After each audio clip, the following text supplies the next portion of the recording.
بسم اللہ الرحمن الرحیم۔ السلام علیکم ورحمۃ اللہ وبرکاتہ۔ اس ویڈیو میں آپ کو بتاؤں گا غدار محل کے بارے میں۔ غدار محل اور اس کے مالک کا نام جاننے کے لیے ہماری ویڈیو اینڈ تک ضرور دیکھیں۔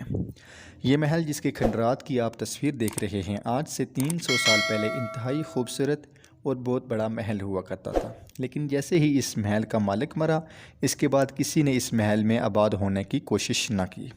لوگوں کو اس محل سے شدید نفرت تھی، اور یہ نفرت ایسی تھی کہ 300 سال گزرنے کے بعد بھی اس نفرت میں کمی نہیں آ رہی، بلکہ اس سے نفرت کا اظہار لوگ پہلے سے زیادہ شدت سے کرنے لگے۔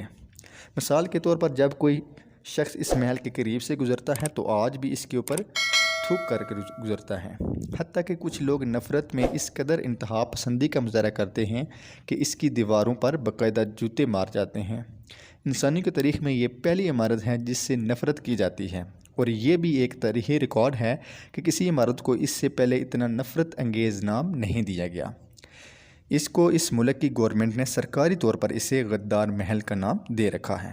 یہ بات تو شاید آپ کے لیے اتنی بڑی نہ ہو کہ کسی ملک میں کوئی حکومت کسی تعصب کی وجہ سے یا کسی نفرت کی وجہ سے ایسا نام دے سکتی ہے، لیکن آپ کے لیے حیرت کی بات ہوگی کہ سب سے بڑے عالمی ادارے یونیسکو نے بھی اسے غدار محل کا نام دے رکھا ہے۔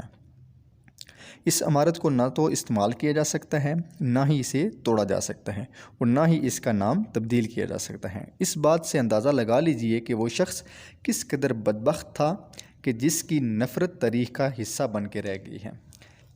اس دنیا میں آج تک کروڑوں اربوں انسان گزر چکے ہیں جن سے ان کے جرائم اور گناہوں کی وجہ سے شدید نفرت کی جاتی ہے، لیکن کسی کو بھی تاریخ نے اتنی نفرت سے یاد نہیں کیا کہ اس کے گھر کے نام کو بھی نفرت کے نام میں تبدیل کر دیا گیا کہ اس شخص نے غداری کی تھی۔ تاریخ نے جس طرح اسے یاد رکھا ہے، اس سے ثابت ہوتا ہے کہ غداری ایک ایسا گناہ اور جرم ہے جسے دنیا کبھی بھی معاف نہیں کرتی۔ انتہائی مزے کی بات ہے کہ اس غدار شخص نے جن لوگوں کے لیے اپنی قوم اور ملک سے غداری کی، انہی لوگوں نے اسے تاریخ کا سب سے بڑا غدار قرار دیا۔ اس کے محل کو غدار کے محل کا نام دیا۔ وہ شخص میر جعفر تھا، اور اس کا یہ محل بھارت کے مغربی بنگال میں واقع مرشد آباد کے مقام پر ہے۔ غدار غداری کر جاتے ہیں، لیکن تاریخ انہیں معاف نہیں کرتی، ان کو عبرت کا نشان بنا دیا جاتا ہے۔